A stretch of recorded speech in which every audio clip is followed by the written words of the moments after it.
शब्द जब आत्मा से मिलते हैं तो जो संसार बनता है उसको बयां करना, उसको महसूस करना, ये आत्म अभिव्यक्ति जब आप उस शब्दों के संसार से जुड़ेंगे तो महसूस कर पाएंगे। इस वक्त भारत लिटरेरी फेस्ट की चीफ कन्वीनर दीपाली वशिष्ठ जी हमारे साथ मौजूद हैं।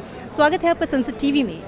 और इस मंच के माध्यम से जिस तरीके से कोशिश की गई है इस लिटरेरी संसार में शब्दों की इस दुनिया में पाठकों को जोड़ने की, उसको आप कैसे अपने शब्दों में बयां करेंगी?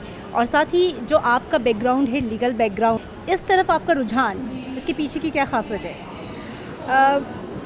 देखिए, ऐसा है, जितने भी लोग इंजीनियर हैं, डॉक्टर हैं, लॉयर्स हैं, सब अपने अपनी तरीके से देश के विकास में कंट्रीब्यूशन कर रहे हैं। लेकिन कुछ कभी आपको आपकी सोल भी कहती है कि कुछ करना चाहिए। लीगल प्रोफेशन होने के अलावा मैंने कई बार गैदरिंग्स में कुछ ऐसा सुना जो बाकी लिटरेचर फेस्टिवल्स हमारे देश को ठीक ढंग से रिप्रेजेंट नहीं कर रहे हैं। स्पेशली हमारे आर्ट को, कल्चर को, लिटरेचर को ठीक ढंग से रिप्रेजेंट नहीं कर पा रहे हैं। तो ऐसे कई सारे अनुभव मेरे साथ हुए, पर्सनली हुए, जो मुझे लगा कि अगर हम एजुकेटेड लोग, अगर हम अपने अपने फील्ड के एक्सपर्ट्स इस चीज़ को आगे नहीं ले जाएंगे तो कहीं ना कहीं ये हमारे देश की और हमारी खुद की भी हार है। तो वो जो संस्कार हमारे अंदर हैं अपने देश को हमेशा गौरवान्वित रखने के, हमेशा अपने देश के ऊपर प्राउड करने के, उसी फीलिंग ने मुझे इस चीज़ के लिए प्रेरित किया कि मैं ये भारत लिटरेचर फेस्टिवल स्टार्ट करूं।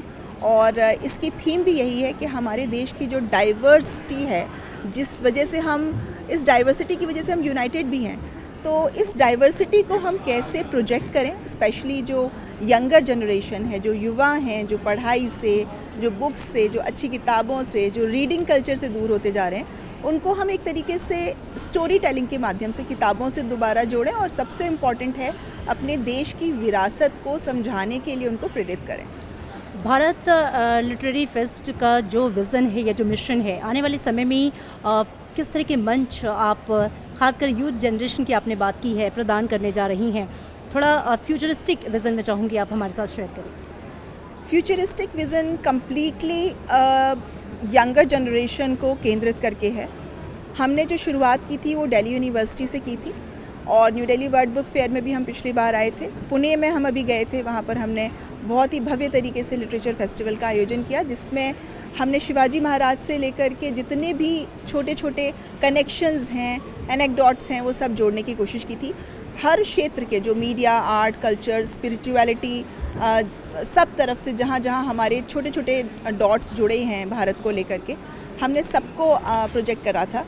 सिमिलरली, क्योंकि इस लिटरेचर फेस्टिवल का नाम ही भारत है, तो हम भारत के कोने कोने में जा रहे हैं। हम वेस्ट बंगाल में, बिहार में, महाराष्ट्र में, सब जगह हमारा फुटप्रिंट्स आपको बहुत जल्दी आने वाले सालों में दिखाई देंगे।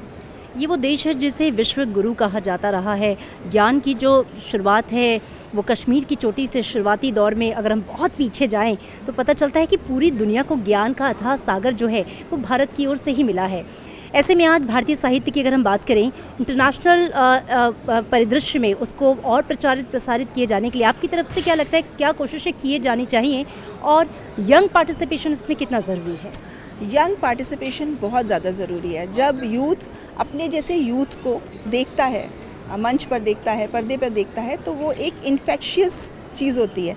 जैसे हम लोग बात कर रहे हैं, हम लोग एक एज के हैं, तो हमारे जैसे बहुत सारे लोग जो हमें देख रहे हैं वो ये सोचेंगे कि अगर ये कर सकते हैं तो हम क्यों नहीं कर सकते। तो ये जो इन्फेक्शियस चीज़ें हैं ये एक दूसरे को प्रेरित करती हैं और इससे लोगों को हौसला बनता है, क्योंकि सोशल मीडिया पे बहुत ज़्यादा नेगेटिविटी है। आप जिस तरीके की चीज़ें देखना स्टार्ट करते हैं, शुरू करते हैं, वो चीज़ें आपको AI के थ्रू बार बार दिखाई जाती हैं।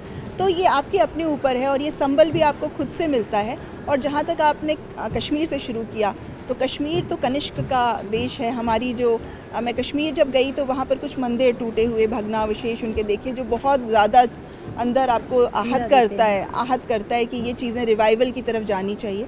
और मैं कुछ ऐसी कोशिश करने वाली हूँ आने वाले टाइम में कि मैं इन सब चीज़ों को कहीं ना कहीं लोगों तक लेके जाऊँ, उनको प्रेरणा दूं और इन चीज़ों पर जिन लोगों की एक्सपर्टीज़ है, जिन्होंने अच्छी से अच्छी किताबें लिखी हैं, उनको मैं न केवल अपने देश में बल्कि बाहर विदेशी मंचों पर, फ्रैंकफर्ट में, लंदन में, शारजा में, दुबई में, UAE में, सब जगह लेकर के जाऊं और अपने देश को फिर से उसी गौरवशाली देश के रूप में स्थापित कर पाऊँ। बहुत सारी शुभकामनाएं आपको इसके लिए। आज चूँकि कंक्लूडिंग डे है इंटरनेशनल बुक फेयर का, आपका मैसेज इस मंच के माध्यम से, और कैसा रिस्पांस रहा? वैसे हमने देखा जो हुजूम उमड़ा हुआ था, बहुत खुशी हुई देखकर दीपाली जी की यंग जनरेशन का पार्टिसिपेशन मुझे यूथ इस बुक फेस्ट में बहुत ज़्यादा दिखा। आपका मैसेज क्या है सबके लिए? हमारा मिशन और मैसेज है आनो भद्रा क्रतवो यंतु विश्वता। सभी डायरेक्शन से सारी अच्छी पॉजिटिव वाइब्स हमारे तक आएँ और हमारी पॉजिटिव वाइब्स पूरे देश में जाएं।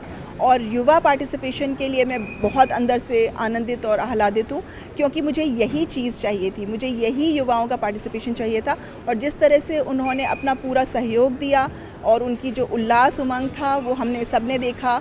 एक छोटे से थीम पवेलियन में जिसमें तादाद केवल 500 लोगों की थी, वहाँ पर 5000 लोग थे। सो ये जो चीज़ है ये दिखाती है कि युवाओं का इंटरेस्ट अगर जगाया जाए, कोशिश की जाए और अगर अच्छे ढंग से कोशिश की जाए तो डेफिनेटली उसका असर सब में होगा। बिल्कुल। और गांधी जी ने भी कहा था कि अपने दिमाग की खिड़कियों को खुला रखिए, दुनिया भर से जो ताज़ी हवा, जो पॉजिटिविटी आती है उसको ग्रहण कीजिए। हमसे बातचीत करने के लिए दीपाली आपका बहुत शुक्रिया, और आपकी जो आगामी योजनाएं हैं उसके लिए साधुवाद और शुभकामनाएं। Thank you so much.